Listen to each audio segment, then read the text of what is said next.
वहाँ से यहाँ तक आने में मुझे एक कमेंट्स मिली कि आपने किरीट भाई को खाली चुनाव का 1 महीना प्रकाश भाई ने सिर्फ बोलना और किरीट भाई ने नहीं बोलना, वो भी लोकसभा चुनाव में। लेकिन ऐसा वो कमेंट उन्होंने किया। हाँ भाई, सिरसाट ने किया, नाम भी बता देता हूँ बस। आदरणीय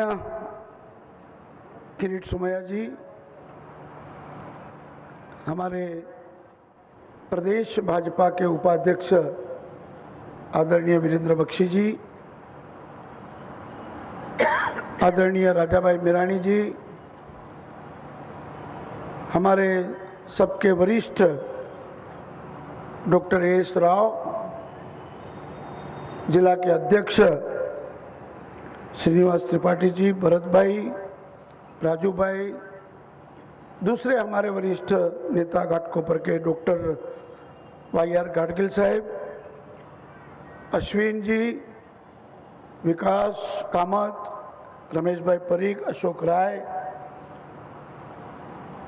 और बाकी सभी हमारे प्रमुख सहयोगी मंच पर विराजमान हैं और बाकी सभी कार्यकर्ता जो आज अपने 36वें वर्धापन दिन के निमित्त हम यहाँ पर एकत्रित हुए हैं। मैं जब बोलने के लिए यहाँ खड़ा रहा तो मेरी पहली नज़र गई मधु आसर जी पर। वैसे तो उन्होंने यहाँ आकर बैठना था, क्योंकि 80 में हम मधु आसर की उंगली पकड़कर पार्टी का काम कर रहे थे। यही डॉक्टर गाडगिल और डॉक्टर राव,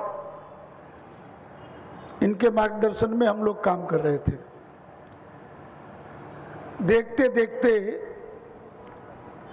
आज 36 वर्ष हो गए। मुझे 77 का चुनाव याद है, 78 का विधानसभा का चुनाव याद है,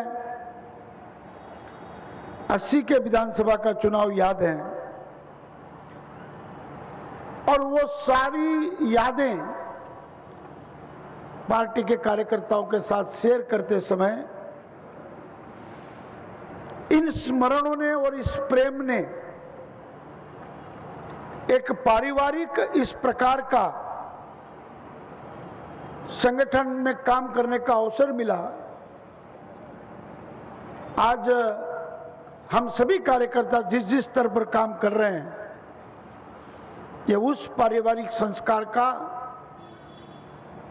उस सांस्कृतिक राष्ट्रवाद का हम झंडे को लेकर इस देश को वसुधैव कुटुंब कल्याण और विश्व गुरु के स्थान पर पहुंचाने का प्रयास में जो एक राष्ट्रीय यज्ञ चल रहा है, उस यज्ञ में निरंतर चलने वाले इस यज्ञ में हम सब अपने कार्यों से उसमें आहुति दे देकर हम इस कार्य को चला रहे हैं।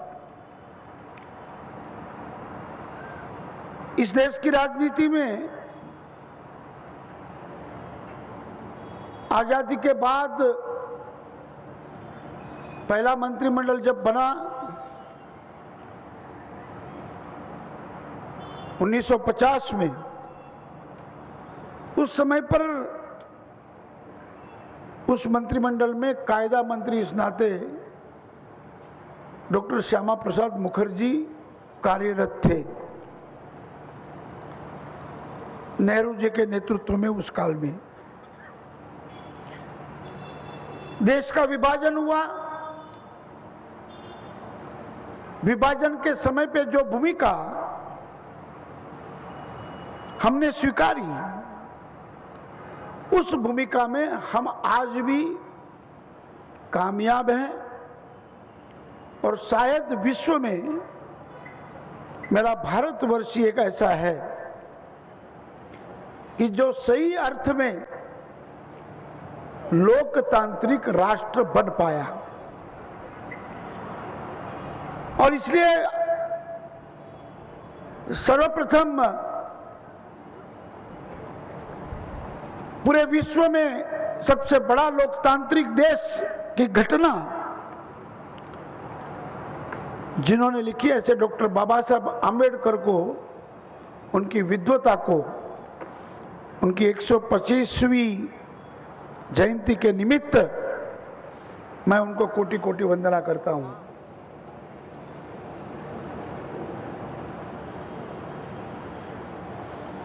डॉक्टर श्यामा प्रसाद मुखर्जी ने देखा कि इस देश में प्रारंभ के काल में ही राष्ट्र हितों के साथ कहीं तो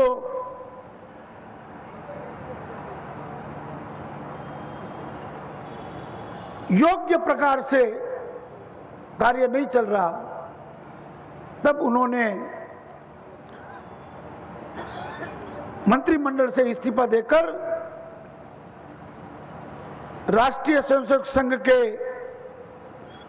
उस समय के संचालक गोलवलकर गुरुजी से उन्होंने चर्चा की कि एक राजनीतिक पार्टी जो सांस्कृतिक राष्ट्रवाद के आधार पर चले, और गोलवलकर गुरुजी ने श्यामा प्रसाद जी के साथ विचार विनिमय करके उस समय पर दीनदयाल उपाध्याय जी, अटल बिहारी वाजपेयी जी, आडवाणी जी, कुशाभाऊ ठाकरे जी, यज्ञदत्त शर्मा जी, जगन्नाथराव जोशी जी, ऐसे अनेक कार्यकर्ता उनके साथ जोड़े और जनसंघ की शुरुआत हुई। मैंने थोड़ा अभ्यास करने का प्रयास किया तो 25 सालों में इस देश की राजनीति में हमेशा परिवर्तन आया। 1950 के बाद, 51 के बाद भारतीय जनसंघ इस देश में एक बुलंदी, एक सशक्त विरोधी पक्ष इस नाते इस देश में काम करता रहा। उस समय के पार्टी के संगठन का जो एक भावनात्मक इस प्रकार का एक विचार था, उस समय पर चुनाव लड़ने के लिए उम्मीदवार नहीं मिलते थे। हर कार्यकर्ता जिसको पार्टी कहती थी आप चुनाव लड़ो, कार्यकर्ता कहता था मैं नहीं आप लड़ो। ऐसे समय पर डॉक्टर राव भी चुनाव लड़े, विक्रोली से भी लड़े, घटकोपर से भी लड़े जनसंघ के जमाने में। डॉक्टर गाडगिल साहब ने भी उस समय पर कितने चुनाव देखे। 25 साल के बाद 1975 में देश पर संकट, लोकशाही के लोकतंत्र को बचाने के लिए इमरजेंसी आई, और इमरजेंसी में इस देश के सारे राजनीतिक दल जो विपक्ष में थे उनको जेल में ठूसा गया। एक ऐसी परिस्थिति पैदा हुई। उस समय पर भी जनसंघ ने अपनी पार्टी का विलय करके 75 से 77 2 साल की इमरजेंसी में कई राजनीतिक दल एक विचार और मिनिमम प्रोग्राम के आधार पर एक हुए और जनता पार्टी की रचना हुई। जनता पार्टी की रचना हुई। जनता पार्टी में जनसंघ घटक ये संगठनात्मक दृष्टि से बड़ा सक्षम था और धीरे धीरे साथ में जुड़े हुए लोगों ने जनसंघ को संघ से के साथ जोड़कर वो एक उत्साह के साथ बनी हुई जनता पार्टी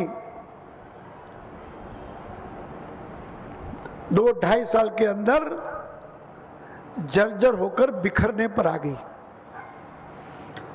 किरीट भाई भी यहाँ पर है, अश्विन भी है, मैं भी हूँ, मधु अशर भी है और मेरे वरिष्ठ 5 और 6 अप्रैल को इंदौर में जनता पार्टी की राष्ट्रीय कार्यकारिणी की बैठक थी और उस बैठक में जो जनसंघ के विचार के कार्यकर्ता और 77 के बाद हमारे कार्यकर्ताओं के संपर्क में आए हुए बाकी के राजनीतिक विचार के कार्यकर्ता और एक गंभीर इस प्रकार का निर्णय आने का परिस्थिति निर्माण हुई कि क्या हम जनता पार्टी में रहेंगे या हमें निकाला जाएगा। हम उस अधिवेशन के भी साक्षी हैं। अडवाणी जी उस समय पर राष्ट्रीय अध्यक्ष थे पार्टी के। अडवाणी जी सभा का संबोधन कर रहे थे। जनता पार्टी की राष्ट्रीय कार्यकारिणी में अटल जी थे। पार्टी का जनता पार्टी की राष्ट्रीय कार्यकारिणी में यह परिस्थिति निर्माण ना हो, पार्टी का विभाजन ना हो, लेकिन 2 दिन की मशक्कत के बाद जनता पार्टी से हमें निकलना पड़ा, हमें निकाला गया डबल मेंबरशिप के आधार पर। और मैंने उस दिन एक दृश्य को देखा कि राष्ट्रीय अध्यक्ष अटल जी को राष्ट्रीय कार्यकारिणी से फैसला होने के बाद आ रहे थे और कार्यकर्ता बड़े उत्सुक थे कि कौन सा निर्णय होगा। तो अटल जी आ रहे थे तब अडवाणी जी का नजर उनके तरफ गई और अडवाणी जी ने नारा दिया, अटल बिहारी आगे बढ़ो, हम तुम्हारे साथ हैं। तब हमारे उस युवावस्था के अंदर राष्ट्रीय अध्यक्ष अपने सहयोगी नेता के बारे में आप आगे बढ़ो, हम तुम्हारे साथ हैं, इस प्रकार की घोषणा हमारे लिए एक चिंतन, एक अभ्यास और एक संस्कार का वो विषय बन गया। अटल जी आए, अटल जी ने कहा कि हमें जनता पार्टी से निकलने का दुख है, बड़े बेआबरू होकर हम तेरी कूचे से निकले। और वहां पर भारतीय जनता पार्टी के गठन की घोषणा कर दी अप्रैल में, 6 अप्रैल के दिन इंदौर में। और उसके बाद दिसंबर में पार्टी का पहला राष्ट्रीय अधिवेशन हुआ, जहां पर आज लीलावती हॉस्पिटल है। और अभी 2005 में हमारा जो अधिवेशन हुआ था उसी जगह पर उस समय पर राष्ट्रीय अधिवेशन हुआ, जहां पे अधिकृत रूप से पार्टी के गठन, पार्टी के संविधान, उसको मान्यता देने का कार्य उस अधिवेशन में हुआ। 25, 26, 27 ये 3 दिन दिसंबर के अधिवेशन था। अधिवेशन के 1 महीने पूर्व हम लोग उस मैदान में कार्यकर्ता इस नाते गए थे, उस मैदान को साफ करना, उस मैदान में अधिवेशन में आने वाले सभी देश भर के कार्यकर्ताओं के स्वागत की तैयारी करना। और पार्टी का मानना था कि 25,000 लोग मुश्किल से आएंगे देश से। और जब अधिवेशन का पहला दिन था, व्यवस्था तो 25,000 की थी, लेकिन पहले ही दिन 55,000 कार्यकर्ता भारतवर्ष के अनेक राज्यों से वहां पर आए थे। एक नई उमंग थी, एक नया उत्साह था, सांस्कृतिक राष्ट्रवाद को लेकर लड़ने का एक जोम था। और वो अधिवेशन को हमने अपनी आंखों से देखा है, न भूत और न भविष्य थी। और उसमें भी जब अंतिम दिन की रैली बांद्रा रिक्लेमेशन से निकली, शिवाजी पार्क की सभा में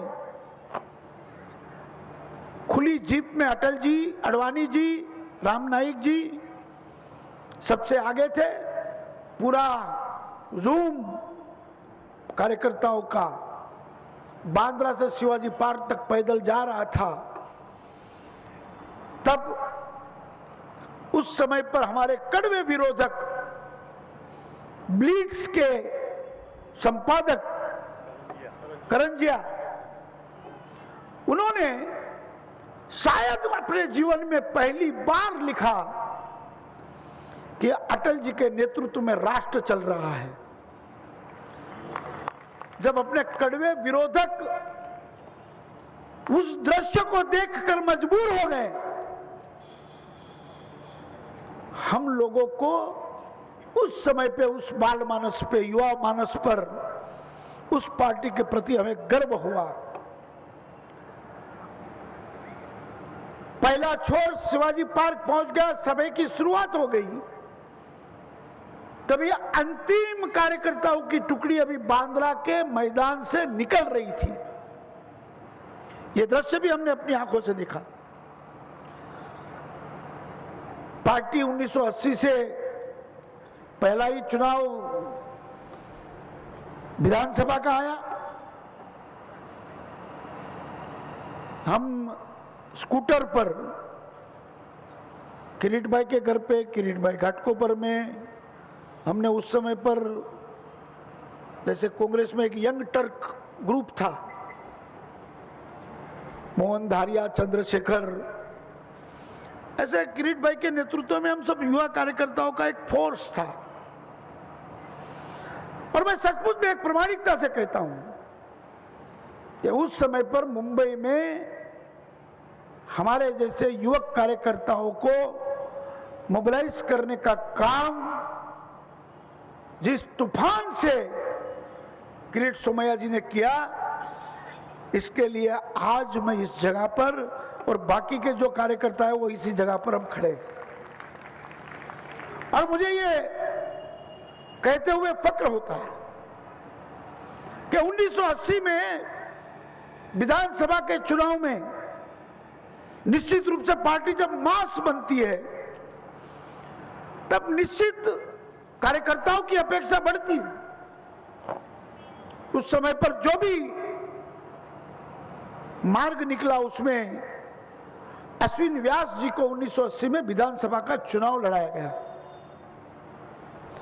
घाटकोपर की भूमि ये मतदान के दृष्टि से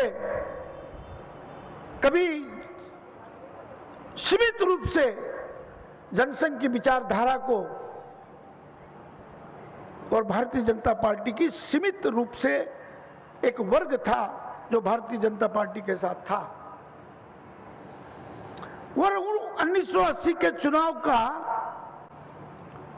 हमारा जो काम एक कार्यकर्ता इस नाते हम जो कर रहे थे वो एक एक दिन और एक एक दिन की घटना भी हमें याद है। मैं दो घटना में गुनाऊंगा। आज मैं किरीट भाई का सारा समय उन्होंने मुझे दिया है। मैं घाटकोपर के कार्यकर्ताओं के सामने अपने सारे स्मरण को इसलिए दोहराऊंगा कि इसमें से बहुत सारे साथी ऐसे हैं जो पिछले 5 साल से, 10 साल से, 15 साल से, 20 साल से जुड़े हैं। ये 36 साल पुरानी बात है। लक्ष्मी नगर, लक्ष्मी बाग, ये विभाग को उस समय पे बांग्लादेश बोला जाता था और ये हमारे मतदार संघ में आता था। हमने तो कभी देखा भी नहीं था। लोग बोलते थे वहां प्रचार करने मत जाओ, मर जाओगे। दिन भर प्रचार करते थे। अश्विन व्यास के साथ रात को पोस्टर और वॉल पेंटिंग भी हम ही करते थे। अश्विन व्यास खुद भी वॉल पेंटिंग करते थे। और मधुबाई के डबल डेकर स्कूटर, वो साइड पे दूल्हा साइड कार वाला है, उसमें पोस्टर, बैनर, लाई का डब्बा और वो चेतन बिल्डिंग का पहले माले का रूम। उस समय पर भी हमको डांट तो मिलती थी। कितनी डांटें मिलती थी सबको। ये वरिष्ठों ने हमारे से ज्यादा डांट खाई है घर के लोगों की, हमने भी खाई है। अभी आज इतनी परिस्थिति नहीं है। 1980 में जब परिणाम आए हमारी कल्पना के पार का परिणाम आया। हम तो लड़ने के लिए लड़ रहे थे, कोई जीतने के लिए लड़ नहीं रहे थे। लेकिन उस समय लीलाधर व्यास जी, जयंती पारेख जी सिटिंग एमएलए थे और हमने अश्विन व्यास जी को रखा। बड़े स्टोलवर्ड थे दोनों। 20,039 वोट ये लीलाधर व्यास जी को मिला, 18,000 वोट अश्विन भाई को मिला और 16,000 वोट ये जयंती भाई पारेख को जनता पार्टी के नाम से वहां पर मिला। उस दिन मतदान के अगले दिन मुझे पुलिस के मेल स्पेशल पॉलिटिकल ब्रांच होती है, वो समय तो अक्ल भी नहीं थी हमको। वो अगले दिन आया, मतदान के अगले दिन एक अधिकारी आया हमारे ऑफिस में, शायद उसको सहानुभूति थी। उसने कहा कि मतदान 50% तक ले जाओ तो आपका जीतने का चांस है। मैंने बोला यार ये मतदान के टक्के और जीतना ये 50%, ये तो गणित ही मालूम नहीं था। हम तो काम कर रहे थे कार्यकर्ता इस नाते। तो उनकी बातें गंभीरता से ली भी, लेकिन अभी एक दिन में कितना मतदान होने वाला है और वो कब पता चलेगा, और उसमें 1-2% बढ़ाना है या कम करना है। तो फिर जब मतदान पूरा हुआ तो पता चला कि 49% वोटिंग हुआ था और जब रिजल्ट आया तब मालूम पड़ा कि हम 2,000 वोटों से हारे। अगर 1% मतदान अगर और करवा लेते तो अश्विन व्यास 1980 में भारतीय जनता पार्टी के विधायक इस नाते चुन कर आते। उस समय हमारे मधुकर देसाई जी को हम याद करते हैं, वामनराव परब जी को याद करते हैं, जिन्होंने इस ईशान्य मुंबई के अंदर जिस प्रकार से कार्य किया। 80, 85 में हमें पार्टी ने जिम्मेदारी दी चुनाव लड़ने की। 85 की राजनीतिक स्थिति और उसके बाद 1975 के 25 वर्ष बाद यानी 2000 साल में एक ऐसी स्थिति निर्माण हुई कि फिर देश में सत्ता परिवर्तन हुआ। 50 में पहली बार आजादी के बाद सरकार बनी, उसके 25 वर्ष बाद जनता पार्टी का राज्य आया, उसके 25 वर्ष बाद फिर इस देश में राजनीतिक परिवर्तन आया और 1980 से प्रयत्न करने वाले 2000 साल में हम केंद्र सरकार के नजदीक और कुछ राज्यों में हम सरकार बनाने में हम सफल रहे। 80 के पार्टी बनने के बाद सागर लोकसभा का उपचुनाव सबसे पहला आया और वो उपचुनाव में मध्य प्रदेश के अंदर हम लोग भारतीय जनता पार्टी के नाम से पहली लोकसभा की सीट हम लोग 1980 में बाई इलेक्शन में जीते। तो हमने कहा कि शुरुआत बहुत अच्छी हुई कि पार्टी नई नई बनी है और उसके बाद लोकसभा के उपचुनाव में देश की जनता ने ऐसी सीट कि जहां पर परंपरागत हमारे विरोधकों के चुनकर आते थे, उस सागर लोकसभा में भारतीय जनता पार्टी चुनकर आई। हमको वो प्रसंग भी याद है, उस दिन को भी हमने मनाया था। समय बदलते गया, ध्रुवीकरण बदलते रहते हैं। 84 में एक दुर्घटना हुई इस देश में, जिसमें इस देश के प्रधानमंत्री श्रीमती इंदिरा गांधी जी की हत्या हुई। एक दुर्दैवी घटना की शुरुआत इस देश में आतंकवाद के नाम से इस देश में आई। हमारे वैचारिक मतभेद हो सकते हैं, हमारी आइडियोलॉजी अलग हो सकती है, लेकिन देश के अंदर अगर इस प्रकार के आतंकवाद का जन्म होना इस देश को कभी मंजूर नहीं है। और इसलिए अटल जी ने जब बांग्लादेश का युद्ध हुआ था उस समय पर इंदिरा जी का जय जयकार करते हुए कहा था कि हम विपक्ष में होने के बाद भी हम इंदिरा जी को महादुर्गा के स्वरूप में देखते हैं। ये महादुर्गा है, ये भारत की राजनीति के संस्कार है। आज भी उस परंपरा को आगे बढ़ाते हुए बदलाव व्यवहार में, वैचारिकता में आ सकता है। मतभेद हो सकते हैं, मनभेद नहीं होता। देश के लिए, यानी पार्टी का स्लोगन ही है, सर्वप्रथम राष्ट्र, फिर पार्टी और फिर हम। जब राष्ट्र के ऊपर संकट होता है तो हमने अपनी पार्टी भी डिसॉल्व कर दी, विलय कर दिया। तो जब जब भी राष्ट्र पे संकट आता है तब सारे देश के सभी राजनीतिक पार्टियों और सभी विचारधारा के लोग एक होकर भारत माता की जय बोलने का नारा आज भी उतनी बुलंदी से लेते कि सारा विश्व उसकी नोंद लेता है।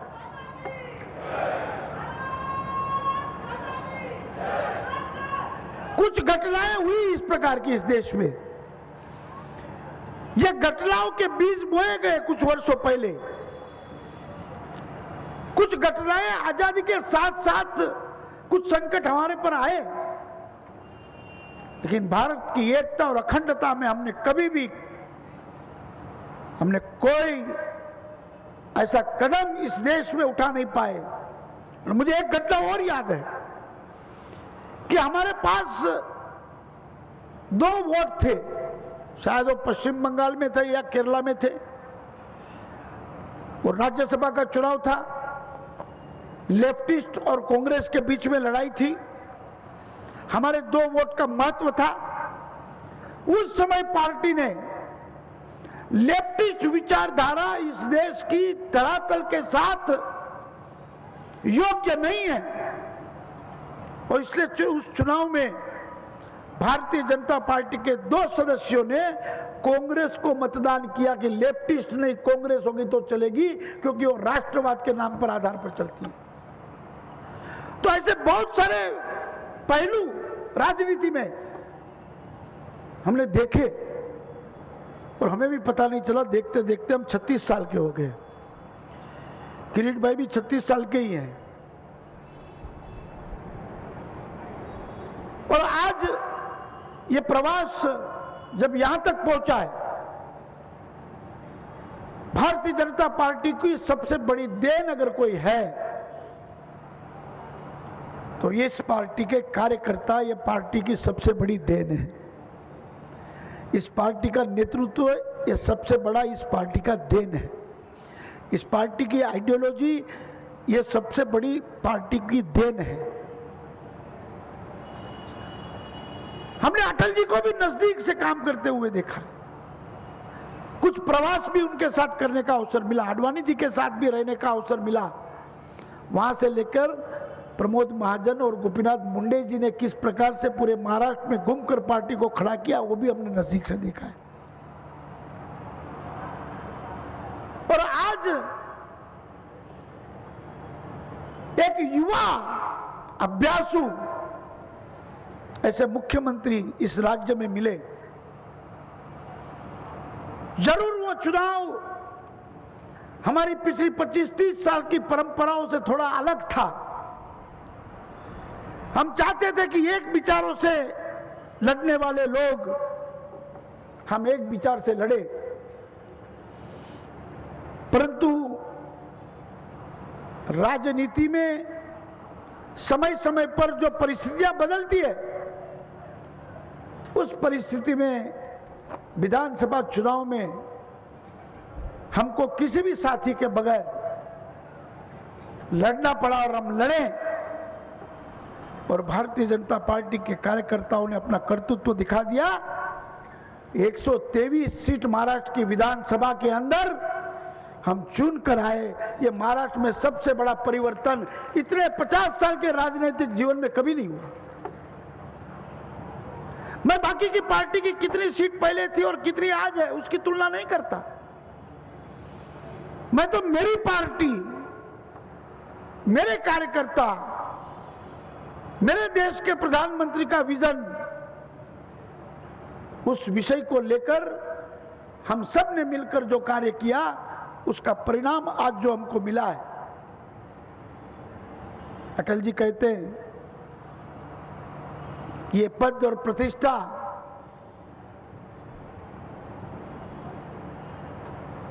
ये कोई अलंकार नहीं है, तो सेवा का साधन है। बड़ी विनम्रता के साथ अटल जी ने कहा था। अब वो एक शब्द कि पद और प्रतिष्ठा यह अलंकार नहीं है, ये एक साधन है उस समाज के अंतिम व्यक्ति को आजाद करने का, समाज के अंतिम व्यक्ति को अपने साथ लाकर खड़ा करने का। ये हमारा यज्ञ और हमारा संकल्प, ये जब तक परिपूर्ण नहीं होता तब तक ये यज्ञ अखंड उसका अखंडता के साथ चालू है, चालू रहेगा। और इसलिए आज 2016 में इस सारे स्मरणों को याद करते हुए हम तो भारत माता के चरणों में वंदन करते हुए हम सब कार्यकर्ता, सत्ता आएगी जाएगी, अटल जी कहते थे सत्ता आए जाए मां तेरा वैभव अमर रहे, हम दिन चार रहे ना रहे। जिस अटल जी ने अपना पूरा जीवन, जिस अडवाणी जी ने अपना पूरा जीवन, इतने प्रचारकों ने अपना जीवन तेरा वैभव अमर रहे, हम दिन चार रहे ना रहे, ये पंक्ति आज भी हमारे कानों में गूंजती है। हम जो काम करते हैं इस देश के लिए करते हैं, इस देश की संस्कृति के लिए करते हैं, इस देश के विकास के लिए करते हैं, इस देश को आगे ले जाने के लिए करते हैं। और आज उसको गति मिली, लोक समर्थन मिला, और आज प्रधानमंत्री नरेंद्र मोदी जी के नेतृत्व में निश्चित रूप से थोड़ा सा अभिमान भी होता है कि जिस कार्य को हमने जितनी नजदीक से देखा, हमने पिछले 30, 40, 50 वर्ष के इतिहास को हमने खोलकर पढ़ने का प्रयास किया, और आज जब हम देश के प्रधानमंत्री को देखते हैं तो निश्चित रूप से हमको लगता है कि देश ने अभी विकास की गति को पकड़कर न जाति पाति के आधार पर, न संप्रदाय और धर्म के आधार पर, सिर्फ विकास और इस देश के 125 करोड़ जनता के लिए मैं काम करता हूं, ऐसा नरेंद्र मोदी जी कहते हैं। तब 125 करोड़ में न कोई हिंदू है, न मुसलमान है, न सिख है, न ईसाई है, न पंथ है, न संप्रदाय है, सब भारत माता के सपुत्र है। और 125 करोड़ मानव शक्ति का बल और जो स्किल मेरे देश के पास है, मेरा देश आज सारे विश्व में मेरे देश की गणना होती है। पहले जब कुछ वर्षों के पहले आप भारत से आए हो, अच्छा, और आज लोग कहते हैं कि you are a Indian, good. ये अभिमान के साथ लोग जब हमें मिलते हैं, ये बदलते हुए देश की तासीर हमारा स्वागत करने के लिए जिस प्रकार से खड़ी है, ये बदलता हुआ नक्शा देश का किसान, मजदूर, देश का युवा, देश की बहनें, माताएं, इन सब के लिए समान कार्यक्रम, विकास के कार्यक्रम, रोज एक नया कदम लेते हुए, एक सफलता के साथ, प्रधानमंत्री बड़े आत्मविश्वास के साथ, सबका सहयोग लेकर आज प्रधानमंत्री जिस प्रकार से काम कर रहे हैं, किरीट भाई ने बहुत नजदीक से देखा है 2 साल का कार्यकाल। मैंने 1.5 साल महाराष्ट्र सरकार का काम देखा है, तो मेरा 30 साल का अनुभव यह कहता है, महाराष्ट्र की विधान में 6ठी बार आपके आशीर्वाद से चुनकर आने के बाद मुझे यह एहसास होता है कि 1.5 साल में हमारी सरकार ने जिस प्रकार के कार्य, जिस प्रकार के निर्णय, जिस गति के साथ महाराष्ट्र के प्रश्नों को लेकर हम आगे बढ़ रहे हैं, ऐसा चित्र अगर पिछले 25 वर्ष में कभी भी देखने को अगर मिलता तो निश्चित रूप से महाराष्ट्र आज किसी में पीछे नहीं होता। छत्रपति शिवराय के आशीर्वाद को लेकर हमने नारा दिया था, छत्रपतीचा आशीर्वाद चला चलूया मोदी के साथ। छत्रपति शिवाजी महाराज की यह भूमि, छत्रपति शिवाजी महाराज के फिलोसॉफी, उनकी कल्पना, समान बंधुत्व। छत्रपति शिवाजी महाराज ने भी कभी जाति पाति का राजनीति नहीं की। तो आज एक हाथ में छत्रपति शिवाजी महाराज के आदर्श को लेकर, एक हाथ में भारत के संविधान, डॉक्टर बाबा साहब आंबेडकर के संविधान को लेकर जितने निर्णय हुए, मैं वो निर्णय की प्रशंसा करने आज नहीं आया हूं, सरकार ने किए हुए काम की प्रशंसा करने नहीं आया हूं। वो कभी और कार्यकर्ताओं का सम्मेलन होगा, जनता में कोई कार्यक्रम होगा इस प्रकार से, तो विकास कार्य की दिशा, ऐसे कोई कार्यक्रम के निमित्त से हमने 1.5 साल में इस राज्य में लिए हुए निर्णय, उसको आज का परिणाम और आने वाले दिनों का परिणाम और दूरगामी परिणाम इस राज्य पर क्या होने वाले, इसका चितार आपके सामने रखने का मुझे अवसर मिलेगा। जब भी मैं बोलूं या किरीट भाई रखे या कोई भी हमारे पार्टी के नेता रखेंगे, तो आपको निश्चित रूप से अभिमान होगा कि आप लोगों के बलिदान से, आप लोगों के त्याग के साथ, आप लोगों ने जो परिश्रम किया है, उसके कारण भारतीय जनता पार्टी आज लोगों के विश्वास के पात्र बनी है। मैं आप सबको ये वर्धापन के दिन के निमित्त मैं आपको बधाई देता हूं, शुभकामनाएं देता हूं कि हम विचलित न होते हुए जिस विचार को लेकर हम लगातार कार्य करते हैं, ये प्रेरणा कार्यकर्ताओं से मिलती है। हम सब कार्यकर्ता इसी प्रेरणा को लेकर भारत की जनता में एक विश्वास का वातावरण निर्माण करें, सभी धर्म, जाति, पंथ, संप्रदाय के बीच में एक वातावरण निर्माण करें, हम सभी लोगों को न्याय दिलाने के लिए लड़ें। हमारा अविरत कार्य चालू है। यह अविरत कार्य तब तक चलेगा। एक बार जयप्रकाश जी को 77 में युवा सम्मेलन में हमने निमंत्रित करने गए थे। जनता पार्टी बनने के बाद जसलोक हॉस्पिटल में थे। हमें पता था कि वो बीमार है, लेकिन हम चाहते थे कि वो युवकों के प्रेरणा स्थान है। तो हमने उनको कहा था कि आप युवा सम्मेलन में आइए। तो उन्होंने कहा कि मेरे स्वास्थ्य से लाचार हूं, मैं आ तो नहीं सकता। तो हमने कहा कुछ संदेश दीजिए। तब उन्होंने 2 संदेश दिए, 2 लाइन सिर्फ बताई। उसको समझने के लिए हमको साल भर गया। संपूर्ण क्रांति अब नारा है, ये शब्द उन्होंने कहा कि संपूर्ण क्रांति अब नारा है। और दूसरा वाक्य उन्होंने कहा कि संपूर्ण क्रांति का अर्थ ये होता है कि दीन दुबला गरीब समाज के कोने में पड़ा हुआ अकेला उस व्यक्ति अपने अधिकार के लिए उठे और खड़ा होकर लड़े। यह परिस्थिति इस देश में पैदा होगी तब संपूर्ण क्रांति पूर्ण होगी। तब तक हमको अविरत इस देश के लिए काम करना है। यह संदेश जयप्रकाश जी ने दिया। हम प्रभावित थे, हम उसी प्रवाह में इस पार्टी के साथ जुड़े और आज तक वही, कभी अटल जी के कोई एक शब्द, कभी अडवाणी जी का कोई एक शब्द, कभी जयप्रकाश जी का कोई एक शब्द, कभी प्रमोद महाजन जी का, वसंतराव भागवत जी का, कभी गोपीनाथ मुंडे जी का।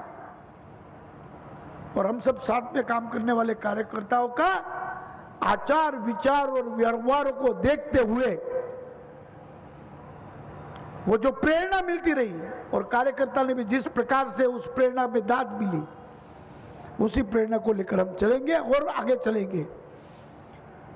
इस देश के स्वाभिमान के लिए, इस राज्य के विकास के लिए, इस राष्ट्र को वसुधैव कुटुंब कल्याण तक पहुंचाने के लिए हम अब बहुत नजदीक हैं। हमको और परिश्रम करने की आवश्यकता नहीं होगी। बस हम एकजुट होकर और लोगों को अपने साथ जोड़े, सभी जाति पाति पंथ संप्रदाय के लोगों को जोड़े। हम एक बहुत बड़ा विशाल समूह को तैयार करें सिर्फ भारत माता का विकास के लिए। सारे समाज को अपने साथ जोड़कर हम आगे बढ़ने का प्रयास करें। हम सफल रहेंगे उस आत्मविश्वास के साथ मैं आप फिर से एक बार भारतीय जनता पार्टी के सभी नेता और सभी कार्यकर्ता, इन सबको हृदय से भारतीय जनता पार्टी के वर्धापन दिन के निमित्त मैं बधाई देता हूं, शुभकामनाएं देता हूं और मेरे शब्दों को विराम देता हूं। जय हिंद, जय महाराष्ट्र।